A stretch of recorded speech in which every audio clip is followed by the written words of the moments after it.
Hello, students. This is the third part of the chapter Nationalism in India, and our today's first topic is rebellion in the countryside.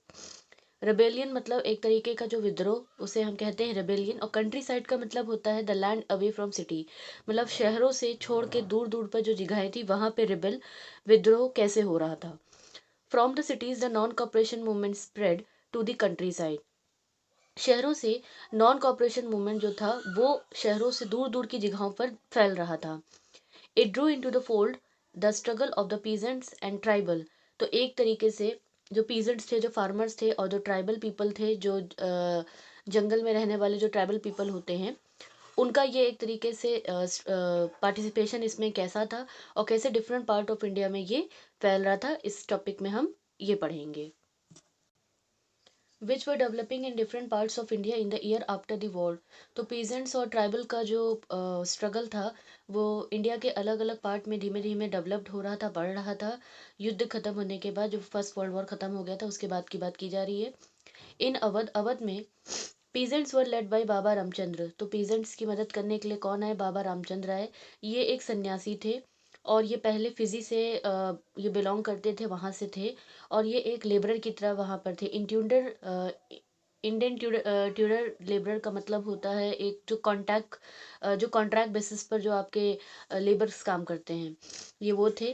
And the movement here was against the Talukdar and landlord. तो अवध में जो movement चल रहा था वो क्यों चल रहा था? वो इसलिए चल रहा था, यहाँ के जो लैंडलॉर्ड्स थे, ज़मींदार थे, जो तालुकदार थे, उनके खिलाफ में ये मूवमेंट चलाया गया था।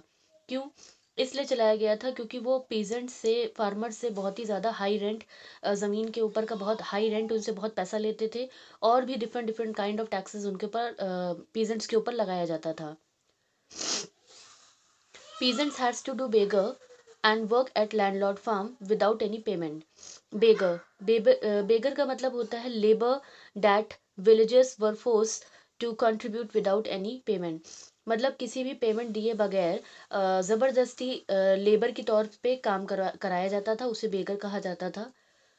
तो पीजेंट्स को, फार्मर्स को ज़बरदस्ती बेगर का काम करना पड़ता था लैंडलॉर्ड के फार्म्स के ऊपर, और उन्हें कोई पैसा भी नहीं मिलता था। एज टेनेंट, टेनेंट मतलब किराएदार। तो किराएदार की तरह दे हैड नो सिक्योरिटी, उनकी कोई सिक्योरिटी नहीं होती थी। और being regularly evicted so that they could acquire no right over the lease land. तो जो लैंड लैंडलॉर्ड के पास गिरवी पड़ी है, तो एक तरीके से पीजेंट्स के पास उनकी लैंड का कोई अधिकार नहीं होता था, कोई राइट नहीं होता था। The peasants movement demanded. तो ये जो पीजेंट मूवमेंट था, इसकी डिमांड क्या थी? इसकी डिमांड थी रिडक्शन ऑफ रेवेन्यू, जो रेवेन्यू उनसे वसूला जा रहा था उसमें कमी की जाए। अबॉलिशन ऑफ बेगर, जो बेकर सिस्टम चलाया जा रहा था वो ख़त्म किया जाए। And the social boycott of the oppressive landlord. और जो लैंडलॉर्ड्स होते थे, जो ज़मींदार होते थे, मालिक होते थे ज़मीनों के, ऑपरेसिव मतलब जो कठोर और ज़बरदस्ती दबाने वाले ये जो लैंडलॉर्ड्स थे, इनका सामाजिक बहिष्कार किया जाए। तो ये सारी डिमांड्स थी पीजेंट्स की। इन मैनी प्लेसेस, कई जगहों पे तो नाई धोबी बंद जैसे चीज़ें भी की गई, और ये पंचायत के द्वारा किया गया, ताकि लैंडलॉर्ड्स को, ज़मींदारों को जो बेसिक सर्विसेज होती हैं, जो जैसे कि बार्बर की, बाल काटने की, वॉशरमैन कपड़े धोने की, उन सारी चीज़ों को बंद कर दिया गया कि लैंडलॉर्ड को इस तरह की कोई भी सर्विस नहीं देगा, इस तरह की इनका कोई भी काम नहीं करेगा। 1920 जून, जवाहरलाल नेहरू ने क्या किया कि अवध के कई सारे गाँव में वो गए और विलेजर्स से, गाँव वालों से बात की और उनकी ग्रीवियंसेस मतलब उनकी प्रॉब्लम्स को सुना, समझा। बाई अक्टूबर तक आते आते जवाहरलाल नेहरू और बाबा रामचंद्र की गाइडेंस के अंदर एक सभा का गठन हुआ, अवध किसान सभा बनाई गई। और एक महीने के अंदर ही, विद इन अ मंथ, 300 से ज़्यादा ब्रांचेस इसकी अलग अलग गाँवों में और अलग अलग जगहों पे सेटअप हो गई। So when the non-cooperation movement began the following year, the efforts of the Congress was to integrate the Awadh peasant struggle into the wider struggle. तो जैसे जैसे नॉन कॉपरेशन मूवमेंट आगे आने वाले सालों के लिए बढ़ रहा था, तो कांग्रेस पूरा अपना जोर लगा रही थी कि अवध के जो किसान हैं उनका स्ट्रगल जो है बहुत ही वाइड स्केल पे बढ़ाया जाए, और एक बड़े स्केल पर उनकी प्रॉब्लम्स को या उनके स्ट्रगल को बड़ा बना के प्रेजेंट किया जाए। The peasant movement however developed in forms that the Congress leadership was unhappy with. और साथ ही साथ पीजेंट्स का मूवमेंट तो बढ़ रहा था, डेवलप्ड हो रहा था, लेकिन कांग्रेस की leadership was happy unhappy with it, मतलब कांग्रेस के बहुत सारे लीडर्स जो थे इस चीज़ से खुश नहीं भी थे। As the movement spread in 1921, जैसे जैसे ये मूवमेंट 1921 में और ज़्यादा बढ़ने लगा, तो ताल्लुकदार जो लैंडलॉर्ड्स होते थे, जो मर्चेंट्स व्यापारी होते थे, उनके घरों के ऊपर अटैक होने लगा, बाजार लूटे गए, और जो अनाज जो था, जो लैंडलॉर्ड अपने घरों में रखते थे, छुपा के रखते थे, तो उनको भी निकाला गया। In many places local leader told peasants that Gandhi ji had declared that no taxes were to be paid. तो कई कई जगहों पे जो लोकल लीडर्स होते थे, मतलब जो नेता होते थे, उन्होंने तो गांधी जी के लिए ये तक कहा कि पीजेंट्स से ये कहा कि गांधी जी ने ऐसा कह दिया है, ऐसा डिक्लेयर कर दिया है कि किसी को कोई भी टैक्स नहीं देना पड़ेगा, और सारी की सारी लैंड जो है वो रीडिस्ट्रीब्यूट दोबारा से बांटी जाएगी गरीबों में।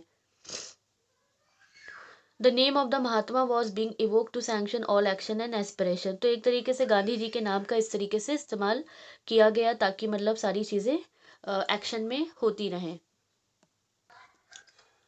Tribal peasants interpreted the message of Mahatma Gandhi and the idea of Swaraj in the yet another way. तो गांधी जी ने जो मैसेज दिया था, तो ट्राइबल पीजेंट मतलब जो ट्राइब एरिया में जो किसान रहते थे, तो उन्होंने गांधी जी के इस मैसेज को एक अलग तरीके से देखा, और स्वराज के इस आइडिया को भी उन्होंने एक अपने नज़रिए से देखना स्टार्ट कर दिया। In the Gudem hills of Andhra Pradesh के गुडुम हिल्स में एक एक गुरिल्ला मूवमेंट स्टार्ट किया गया, जो कि 1920 के अर्ली पीरियड के टाइम में देखने को मिला। Not a form of struggle that a Congress could approve. तो ये एक इस तरीके का मूवमेंट था जिसके लिए कांग्रेस तो कभी भी अपना सपोर्ट नहीं दिखाती। यहाँ पे हुआ ये था कि जो फॉरेस्ट रीजन था, जो जंगल का एरिया था, तो कॉलोनियल गवर्नमेंट ने, ब्रिटिशर्स ने फॉरेस्ट के एरिया को बंद कर दिया था, और लोगों को मना कर दिया था कि वो फॉरेस्ट में अपने जानवरों को लेके नहीं आ सकते हैं। ग्रेज देयर कैटल, मतलब वहाँ पे जानवर चारा चरने नहीं जा सकते हैं। साथ ही साथ गांव वाले फ्यूल वुड, लकड़ी नहीं इकट्ठा कर सकते हैं, फ्रूट्स नहीं ले सकते हैं, जिसकी वजह से जो हिल्स के लोग थे, जो पहाड़ी के लोग थे, वो काफ़ी नाराज़ हो गए।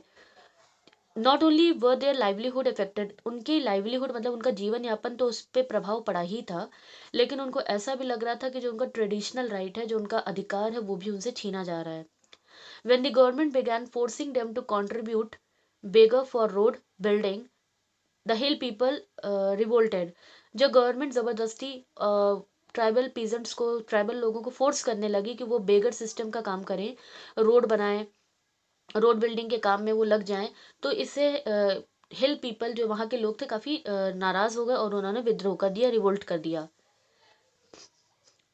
जो पर्सन सामने आया इन लोगों की मदद के लिए या लीड करने के लिए, वो एक बहुत ही इंटरेस्टिंग फिगर है, वो है अलूरी सीताराम राजू। उन्होंने ये और वो ये ऐसा क्लेम करते थे कि उनके पास बहुत ही स्पेशल पावर है। He could make correct astrological prediction, वो बहुत ही करेक्ट एस्ट्रोलॉजिकल जो प्रिडिक्शंस होते हैं, जो वो कर सकते हैं और अनुमान लगा सकते हैं सही सही। एंड हील पीपल, वो लोगों को ठीक कर सकते हैं। And he could survive even a bullet shot, और अगर उन्हें गोली भी लग सकती है तो वो सर्वाइव कर जाएंगे, बच जाएंगे। Captivated by Raju, the rebel proclaim that he was an incarnation of God. तो ऐसा मानना जाने लगा, लोग उनको समझने लगे कि वो भगवान का पुनर्जन्म है, इनकारनेशन है। Raju talked of the greatest of Mahatma Gandhi. Alluri Sitarama Raju Gandhi ji की ग्रेटनेस, उनके कामों की बड़ाई हमेशा करते थे। Said he was inspired by the non cooperation movement. उन्होंने ये भी कहा कि वो नॉन कॉपरेशन मूवमेंट से काफ़ी प्रेरित हैं, और लोगों से भी आग्रह किया कि वो खादी कपड़े को पहने और शराब ना पिए। लेकिन but at the same time he asserted that India could be liberated only by the use of force, not the non-violence. So he also said that India could gain the independence only if we will use the violence. अगर हम जब तक force का इस्तेमाल नहीं करेंगे, हम हिंसा नहीं करेंगे, भारत को आज़ादी नहीं मिलेगी। ये भी अलीरा सीताराम राजू का मानना था।